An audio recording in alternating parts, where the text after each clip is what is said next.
मूल सार हमारे जीवन में क्या परिवर्तित करती है, एक ही लाइन वो हो सकता है। आपको महाराज जी ने बता भी दिया, विद्वान है।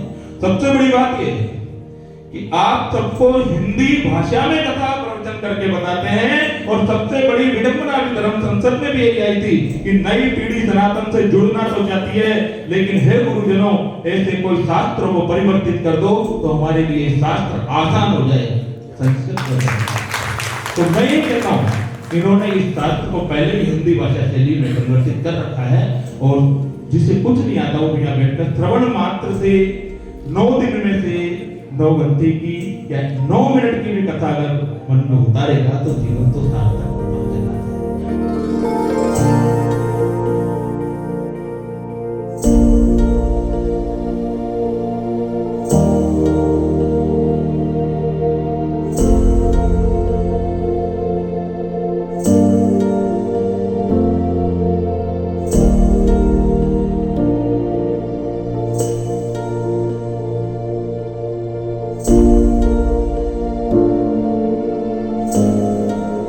देखिए, ये रामकथा 21 तारीख से चल रही है।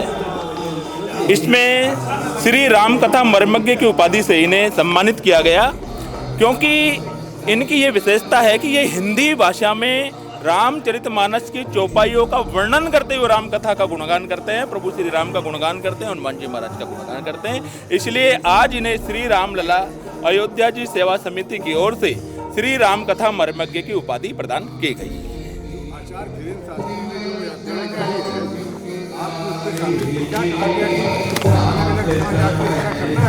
देखिए,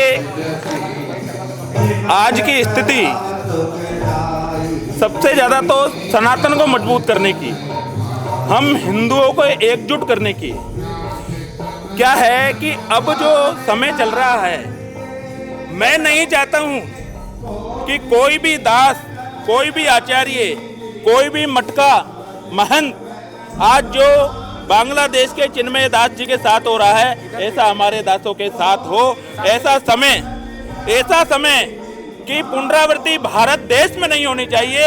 इसके लिए हम सब लोग लगे हुए हैं। आप स्वयं जानते हैं, राजूदास जी महाराज लगातार 9 दिन से, कल तक 9 दिन हो जाएंगे, हिंदू एकता यात्रा में लगातार नंगे पैर चल रहे हैं बागेश्वर धाम के साथ, कंधे से कंधा मिलाकर। यही नहीं, 16 नवंबर को देवकी नंदन ठाकुर जी के साथ भी हिंदू धर्म संसद में हमने कंधे से कंधा मिलाकर उनका साथ दिया है, और सबसे यही अपील कर रहे हैं कि अब हम सब एक हो जाएं, अन्यथा वह दिन दूर नहीं है। क्योंकि हिंदुस्तान के भी कुछ राज्य ही अब हमारे पास बचे, पूरा भारत देश भी नहीं बचा।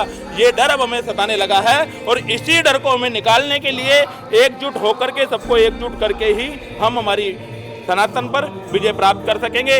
दूसरी बात, जो सनातन और हिंदू धर्म, हिंदू राष्ट्र के लिए जो प्रश्न आ रहे हैं हमारे पास कि आप इस हिंदू राष्ट्र का क्या करेंगे, ये कौन सा सनातन चाहिए आपको, ये कौन सी सनातन बोर्ड चाहिए, मैं ये कहना चाहता हूँ, हम मांग कर रहे हैं सनातन की सुरक्षा के लिए, हमारे धर्म ग्रंथों की सुरक्षा के लिए। आज हमारी रामचरितमानस को, हमारी गीताओं को, उनके श्लोकों को, उनके मंत्रों को अलग अलग भावार्थ रच करके उनको जातिगत रूपों में और बांटने लग गए हैं कि भाई इस रामचरितमानस में जातिगत शब्दों का जो उद्बोध है। आप देखते हैं रामभद्राचार्य जी को कितनी बार सामना करना पड़ता है कि SC/ST के लोग कि भाई इन्होंने, जबकि वो चौपाइयां हैं, वो वर्ण की व्यवस्था है, लेकिन हम लोग आज जातियों में बढ़ गए। वो व्यवस्थाएं वर्ण की हैं और वर्ण की व्यवस्थाएं चलती आई है। तो हमें तो वह सनातन चाहिए जो हमारी और हमारे भाइयों की सबकी रक्षा करे, हमारे विश्व की समस्त बहन बेटियों की रक्षा करे।